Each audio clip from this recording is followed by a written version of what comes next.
He found out I cheated and just vanished. Now I'm losing my mind and everyone thinks I deserve it. Yeah, that's the mess I'm in right now. I'm Sylvie, 28, and my life just imploded in the most surreal way possible. I'd been with Gabriel for 5 years, lived together for 3 of those, and everything seemed fine until last month. It was a crisp Saturday afternoon in Paris, the kind where the autumn air bites at your cheeks but the sun, low and golden, promises warmth. I'd spent the day strolling through Le Marais with my sister, Odette, giggling over vintage finds and debating the merits of a new patisserie's macarons. Just a normal day, perfectly ordinary, perfectly deceptive. When I got back to our apartment in the 6th arrondissement that evening, the heavy oak door swinging shut behind me with its familiar thud, I immediately felt something was off. The usual hustle of the city outside seemed to recede, leaving behind a silence within our walls that was too profound, too unnerving. The apartment was too quiet, too neat. "Gabriel?" I called out, my voice a little louder than necessary, the sound echoing strangely in the sudden vacuum. No answer. My heart, usually a steady drum, gave a peculiar flutter. It wasn't like him to be this silent, not when he knew I was coming home. He'd usually be in his study, a low hum of classical music, or in the kitchen, experimenting with a new recipe. But there was nothing, just the quiet, the overwhelming, suffocating quiet. I walked into our bedroom, my steps growing lighter, almost hesitant, as if approaching a fragile glass sculpture, and then I froze. His side of the closet, usually a carefully curated collection of suits, crisp shirts, and cashmere sweaters, was empty. Not just disorganized or in need of laundry, empty. The polished wooden hangers dangled sadly, mocking the space they once held. My breath hitched. I moved to his dresser, my fingers trembling slightly as I pulled open the top drawer. The drawer where he kept his antique silver watch, the sleek modern one I'd given him for his 30th birthday, and his signature sandalwood cologne. It was cleared out. Every single item, gone. The faint scent of his cologne, usually a comforting presence in the drawer, was barely a whisper now, almost completely vanished. The bathroom cabinet, normally overflowing with his meticulous array of grooming products, was half empty. His electric toothbrush was gone. His personalized shaving kit, even his favorite, well-worn leather toiletry bag was missing. It was like someone had surgically removed every trace of him from our apartment while I was gone for the day.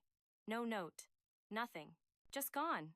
The sheer, calculated precision of it was chilling. This wasn't an angry storm out. This was an execution. A quiet, decisive erasure. My hand flew to my phone, fingers fumbling over the screen. I immediately called his number. Straight to voicemail, his familiar, calm voice greeting me. "You've reached Gabriel Dubois. Please leave a message." It sounded so normal, so him, yet so utterly out of reach. I texted him, a frantic stream of questions and pleas. "Gabriel? Where are you? What's going on? Please call me." But the messages never delivered. No blue ticks, just the single gray one. A cold dread seeped into my bones. My mind, usually quick and sharp, was racing but coming up empty. I checked Instagram, desperate to see if he'd posted anything at all that might offer a clue. And that's when I discovered I was blocked. A wave of nausea washed over me. Same on Facebook, Snapchat, everything. It was like I'd been erased from his digital life in an instant. A ghost in the machine. He hadn't just left our home. He had meticulously scrubbed me from his entire existence. I started panicking, the calm veneer I tried to maintain cracking irrevocably. I called our mutual friends, one after another, my voice tight with a fabricated tremor of concern. "Have you heard from Gabriel? I can't reach him." Nobody knew anything.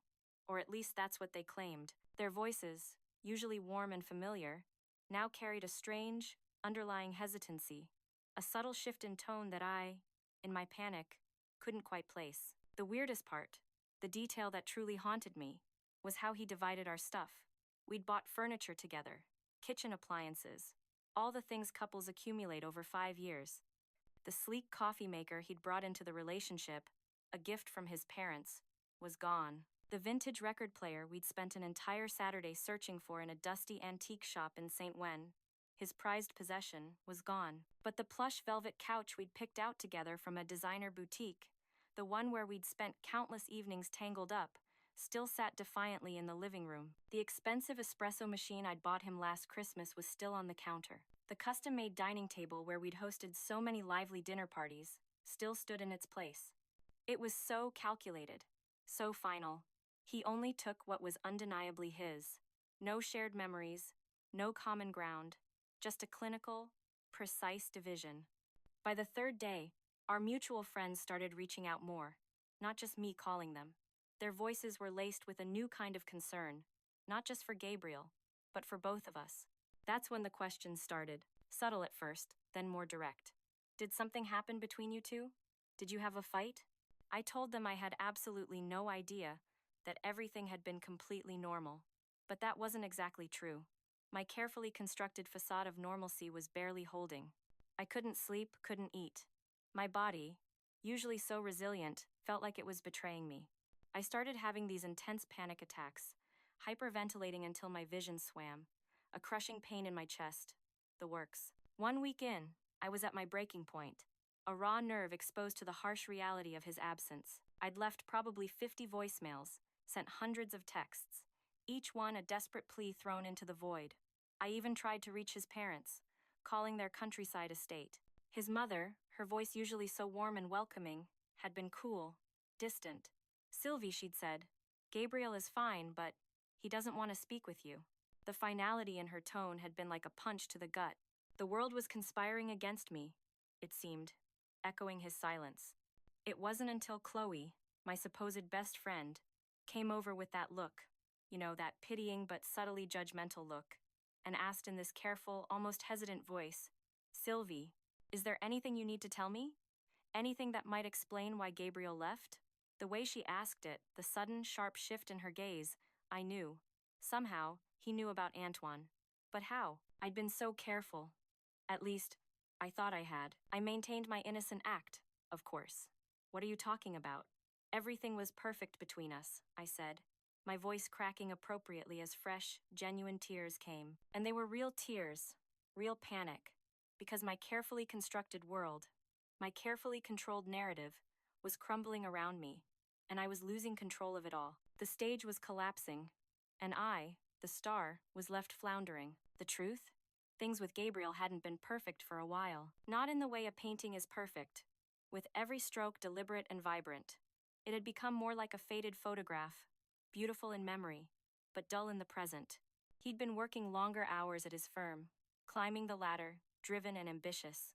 He was always tired when he got home, his gaze often distant, lost in the complexities of financial models and client presentations. We stopped talking about anything meaningful, our conversations devolving into polite inquiries about our days, followed by long silences over dinner. Sex became routine, a chore almost, when it happened at all. I felt invisible, taken for granted, like a beautiful accessory he'd acquired and then forgotten to admire. Then Antoine started at my office, a new creative director at our boutique fashion brand, about 3 months ago. He was everything Gabriel wasn't in that moment. Vibrant, attentive, with an infectious laugh that filled a room. He noticed me in ways Gabriel hadn't in years. He complimented my ideas in meetings, not just nodding politely, but genuinely engaging, making me feel seen, intelligent. He asked about my day, and actually listened to the answer, his dark eyes fixed on mine, absorbing every word. One happy hour, a casual gathering with colleagues, led to drinks alone with him. We talked for hours, about everything and nothing. His apartment, a bohemian loft in Belleville, was just a short walk from the bar. I told myself it was just physical, just once, something I needed to feel alive again, to confirm I was still desirable, still capable of captivating someone. It was a fleeting moment of self-indulgence, a rebellion against the quiet stagnation of my marriage. But it wasn't just once. For 10 weeks, I'd been living a double life, texting Antoine during work hours, our exchanges sparkling with a forbidden excitement, making up excuses to Chloe and my colleagues, inventing girls' nights out or late nights at the gym to see him, coming home to Gabriel, my heart pounding with a mixture of thrill and guilt, the scent of Antoine's earthy cologne carefully washed away in a long, hot gym shower. The thrill of it was intoxicating, having this secret that was just mine, feeling desired again, feeling alive. It was a potent elixir. Looking back, now, in the cold, harsh light of his departure, there were signs. Nicholas had suspected something. Questions about why I was working late so often. His brow furrowed with a concern I had dismissed as overthinking. The way he would subtly check my phone when I left it unlocked on the coffee table, a quick, almost imperceptible glance as he walked past. How he started suggesting weekend trips, date nights to our favorite little bistros, as if trying to reconnect, to bridge a growing chasm. I dismissed his concerns, made him feel paranoid for asking, "Don't you trust me?" I'd say, my voice laced with a feigned hurt, watching him back down, guilt written across his face for even questioning me. It worked every time. He'd apologize, reassure me of his trust, and the conversation would end, leaving me with a perverse sense of control. 3 days before he disappeared, 3 crucial days, I'd made a careless mistake. I'd forgotten to log out of my personal email on our shared laptop. Antoine had sent details about a weekend getaway he'd booked for us. A small, discreet hotel in Normandy. Not the first time, but definitely the most explicit message, detailing room numbers and check-in times. I remembered feeling a flicker of panic when I couldn't find my phone that evening, assuming I'd simply misplaced it. I found it later, tucked beneath a cushion. Now I realized Gabriel hadn't been normal in those days. He'd been planning. While I was carelessly conducting my affair, basking in the intoxicating glow of illicit desire, he was methodically organizing his exit. He was packing, clearing, erasing. "He's the villain here," I whispered to my empty apartment, my voice hoarse, trying desperately to convince myself. Who leaves without a conversation, without a chance to explain or apologize? I deserved at least a fight, tears, accusations, something to give me the opportunity to beg forgiveness, to promise it would never happen again. His silence was so much worse than anger could ever be. It was absolute, impenetrable. 2 weeks after he vanished, Chloe called, her voice strange, distant, as if speaking from a great distance. "Gabriel reached out to me," she said, her words carefully chosen. "He wanted me to check on you. Make sure you're okay." "What? Where is he? Did he say anything about why he left?" My heart raced, a frantic hummingbird trapped in my chest. A pause, heavy and pregnant with unspoken truths. "Sylvie," she finally said, her voice softening slightly, "he knows about Antoine. He has proof. He showed me the messages." My stomach dropped, a cold, sickening plunge. "What are you talking about?" I demanded, my voice weak, barely a whisper. "Don't," she said, her voice hardening, regaining its initial distance. "Just don't. He has screenshots, hotel receipts. He even followed you one night. He saw you with him. He saw you." I hung up and threw my phone across the room, watching it shatter against the polished wooden floor. The worst part wasn't that Gabriel knew the truth. It was that now others were beginning to know it too. My carefully crafted lies, my innocent victim act, they were all disintegrating, and I was losing control. 3 weeks in, and everything was falling apart. After Chloe's revelation, the floodgates opened. Gabriel had apparently sent evidence of my affair to several of our closest friends. Not publicly, not vindictively plastered across social media, but privately, discreetly, sharing why he'd left so suddenly. He hadn't sought revenge, he'd merely explained his truth, and his truth was my undoing. One by one, my support system crumbled. Friends who had offered condolences now offered cold shoulders. "I can't believe you made us worry about you when you were the one cheating," Lola texted before blocking me, her words like daggers. "Gabriel is heartbroken. How could you do this to him?" "To us?"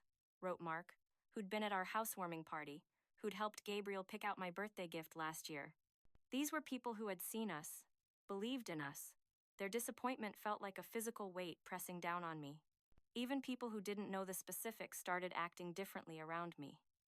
Whispers followed me at work, hushed conversations that stopped abruptly when I entered a room.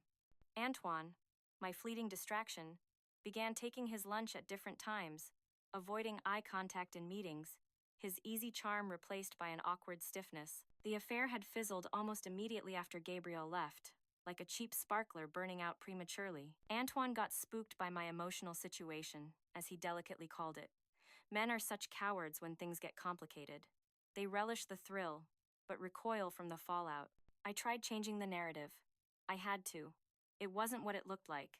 I told anyone who would still listen. Gabriel and I were practically broken up already. He was emotionally unavailable for months. I even tried. It was just a mistake. One time, and he's overreacting. Who disappears after 5 years over one mistake? I repeated the words like a mantra, trying to make them true. Some people, mostly acquaintances who didn't know Gabriel well, seemed willing to give me the benefit of the doubt, offering weak nods of sympathy. But those closest to us, they knew better. They'd seen us together. They knew Gabriel wasn't some emotionally distant workaholic. They remembered how he looked at me, how he always made sure I was included, comfortable, happy. They remembered the small gestures, the genuine care. You know what your problem is? Odette, my sister, finally snapped after listening to me spin the same excuses for the 5th time, her patience clearly worn thin. We were having coffee at our usual spot, but the warmth of our tradition was gone, replaced by a tense silence. You can't stand that he didn't give you the satisfaction of seeing him broken. He just opted out, quietly, completely. And it's driving you crazy. She was right, though I'd never admit it to her. The fact that he hadn't fought for me, hadn't begged to know why, hadn't given me the chance to manipulate the situation, to weave my narrative of victimhood and regret. It was infuriating. I had prepared so many excuses, so many justifications, even the appropriate tears, all wasted on an empty apartment. I became obsessed with tracking him down. I needed to find him, needed to talk to him face to face, where my tears and our shared history might still hold some power. If I could just see him, touch him, remind him of what we had before everything went wrong, maybe I could fix this. Not because I wanted him back. Not truly. At this point, I wasn't even sure I did. But because I couldn't stand being the one left behind, the one everyone blamed, I needed to rewrite the ending. 2 months after Gabriel vanished, I got my break. A casual scroll through Lola's Instagram stories.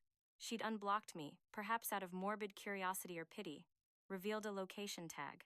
Le Petit Coin, a new coffee shop across town, known for its artisanal roasts.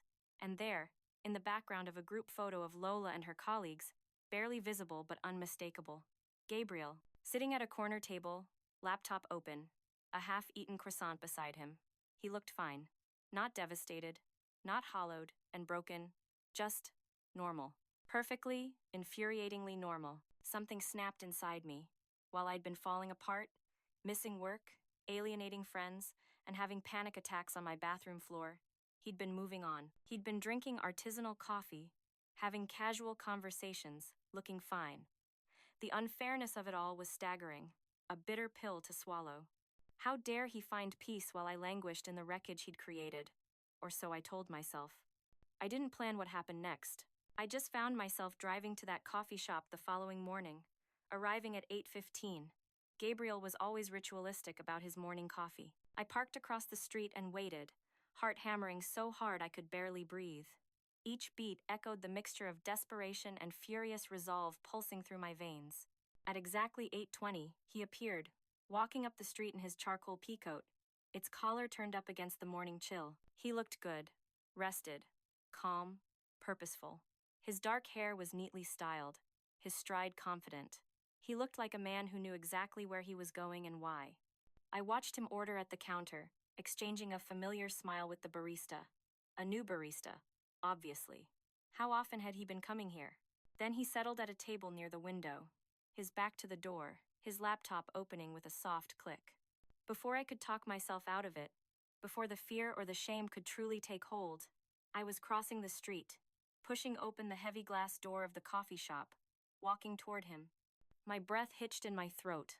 He didn't notice me until I was standing right at his table, casting a shadow across his open laptop. Sylvie, just my name, spoken flatly. No surprise, no emotion. As if he'd been expecting this moment, preparing for it, anticipating my inevitable appearance. You just left. My voice sounded strange, strangled, barely recognizable as my own. No explanation, no fight, nothing. 5 years and you just disappeared. My carefully rehearsed script was crumbling under the weight of his composure. Sit down, he said quietly, glancing around at the other customers who were beginning to stare, drawn by the rising tension in my voice. You're making a scene. His tone was polite, but utterly devoid of warmth. You know why I left, he said. His voice low but steady, his eyes finally meeting mine, cold and unyielding. You know exactly why. You could have talked to me, Gabriel. given me a chance to explain. I pleaded, my voice rising again despite my best efforts. Explain what? For the first time, a flash of anger, sharp and fleeting, broke through his careful composure. How you lied to my face for months. How you were sleeping with your coworker while I was planning our future. Our future, Sylvie. I was looking at apartments, thinking about names, researching schools in the suburbs, while you were with him. The last two words were delivered with a quiet venom that cut deeper than any shout. It wasn't what you think, I said, falling back on the same defenses I'd been rehearsing for weeks. Things between us weren't good. You were always working, always distracted. I felt neglected. Stop. He held up his hand, a universal gesture of dismissal. I'm not doing this.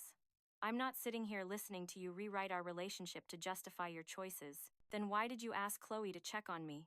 I threw his words back at him, searching desperately for any crack in his armor, any sign that he still cared, that I still held some power over him. Why do you care if I'm holding up all right? Because I'm not cruel, he said simply, his voice returning to its calm, detached tone.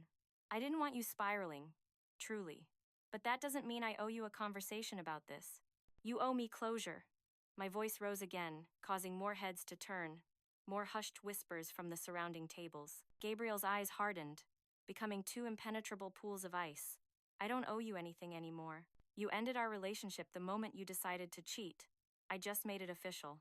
The barista, a young woman with kind eyes and a name tag that read Diane, approached our table, concern etched on her face. Everything okay here? It's fine, Diane, Gabriel said, his voice completely level. He knew her name. Of course, he did. He knew everyone. He was probably a regular. I was just leaving. He stood, gathering his things with maddening calm, meticulously zipping his laptop bag. No! I grabbed his arm, my nails digging into the fabric of his coat. You don't get to walk away again. I need— Ma'am, the barista interrupted, her voice firm now. I'm going to have to ask you to lower your voice or leave. Gabriel gently removed my hand from his arm, his touch impersonal, like brushing away an insect. What you need isn't something I can give you anymore, Sylvie. Where are you living? I demanded, desperation making me reckless, pulling words from some deep, primal part of myself. Are you seeing someone new already? Is that it? He sighed, looking genuinely tired now, the brief flicker of anger gone, replaced by a weary resignation. This is exactly why I left the way I did. I knew any conversation would just be you trying to control the situation. Make yourself the victim. Find ways to blame me. I'm done with that dynamic. I'm done with you. Sir? The barista said to Gabriel, her hand hovering near her phone. Do you need me to call someone? No need, he said, sliding his laptop into his bag. I was just leaving.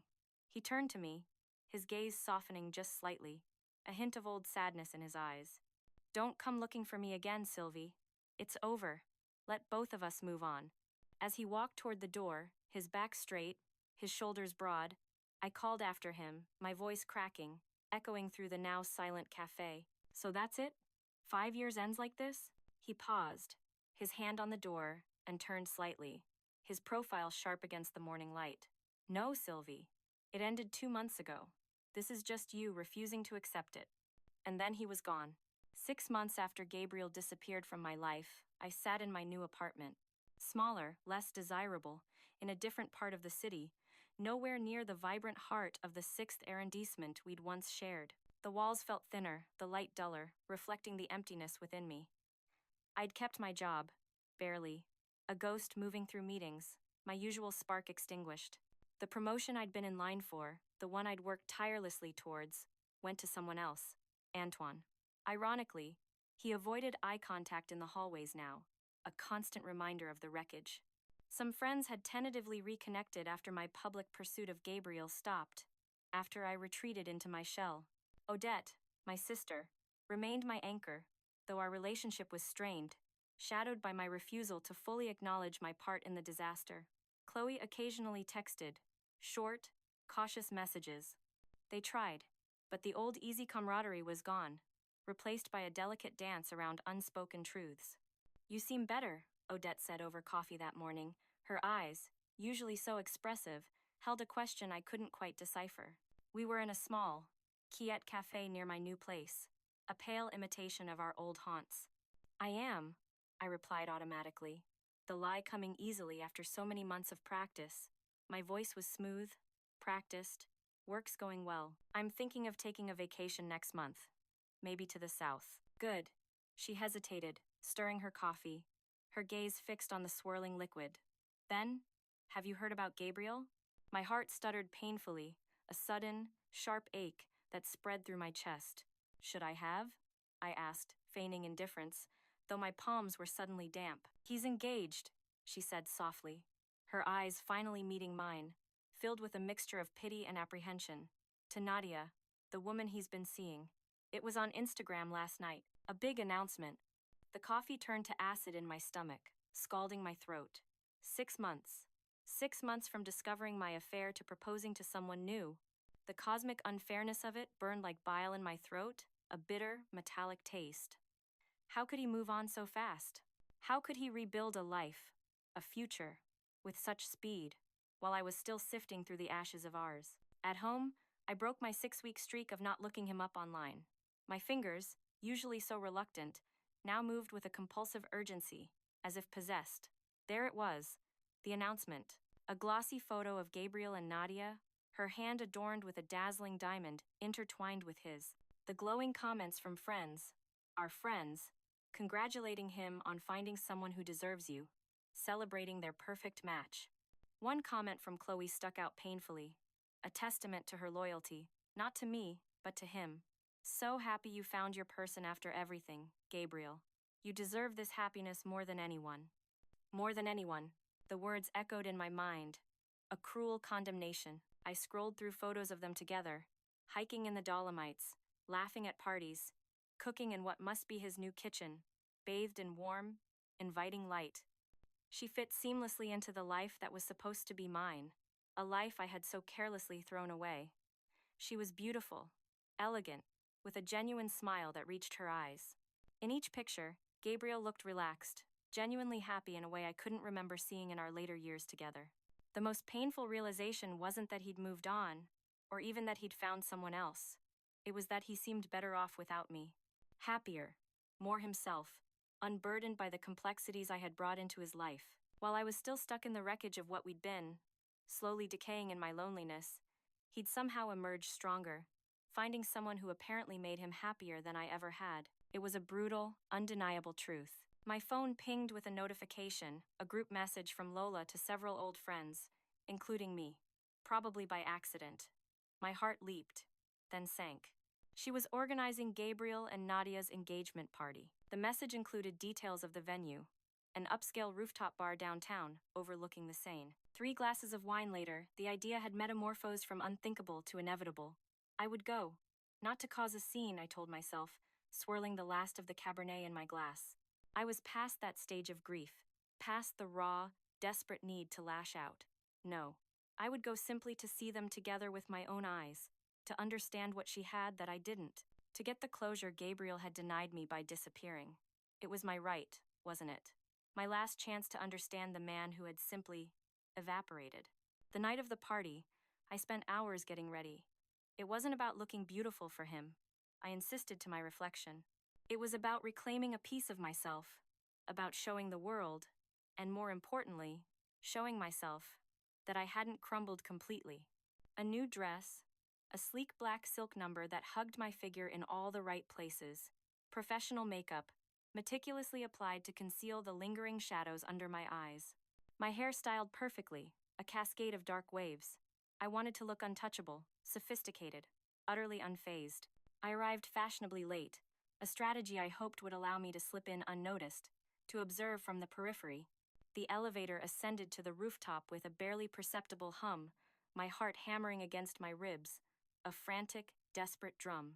The hostess, a statuesque woman in a chic uniform, smiled politely as I approached the private section reserved for the party. "Name?" she asked, her voice calm and professional. "Sylvie Dubois," I said confidently, using his last name, a defiant whisper of a past I still clung to.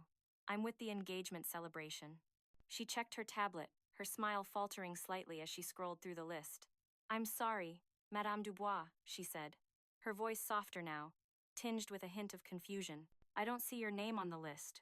Sylvie, what are you doing here? I turned to find Lola staring at me, champagne glass in hand, her initial confusion giving way to alarm, her eyes wide with a dawning horror. I got the invitation, I said, gesturing vaguely at my phone. Though I knew it was a lie, knew she knew it was a mistake. The group message. Her face fell, a look of profound disappointment. That was sent to you by mistake, Sylvie. You know you're not supposed to be here. More heads were turning now, drawn by the rising tension in Lola's voice, by my sudden, unwelcome presence. The low hum of chatter began to fade. And then, through the crowd, I saw him. Gabriel, handsome in a navy suit, his posture impeccable, a quiet confidence radiating from him. His arm was casually, possessively, around a woman in an elegant white dress who had to be Nadia. She was even more beautiful in person, with an aura of serene grace. Our eyes met across the rooftop. His smile vanished, his body tensed slightly, instinctively, pulling Nadia closer to his side, a protective gesture that spoke volumes about how he now saw me. As a threat, an unwelcome intrusion, a harbinger of chaos. My carefully constructed facade shattered into a million pieces. The hostess was speaking into her earpiece now, her voice urgent but discreet. Security to the rooftop, please. Sylvie, you need to leave, Lola said, gently but firmly taking my arm, her touch both a plea and a command. This isn't about you. It hasn't been about you for a long time. Security arrived. Two imposing men in dark suits with discreet earpieces, their presence a stark contrast to the celebratory atmosphere. Ma'am, we need you to come with us. I'm leaving, I said, snatching my purse, my voice laced with a bitter defiance. I pulled away from Lola's grasp, my eyes fixed on Gabriel. Tell Gabriel congratulations from me. Tell him I hope she makes him happier than I apparently did. My voice rose, cutting through the strained silence. And tell him that real love doesn't just disappear overnight, no matter what pretty replacement you find. As security escorted me to the elevator, my head held high despite the searing humiliation, I caught one last glimpse of the party. Gabriel was speaking urgently to Nadia, his face etched with concern, not anger. She looked worried, but her hand was resting reassuringly on his arm, a gesture of quiet strength. Their friends had gathered protectively around them, shielding the happy couple from the crazy ex's intrusion.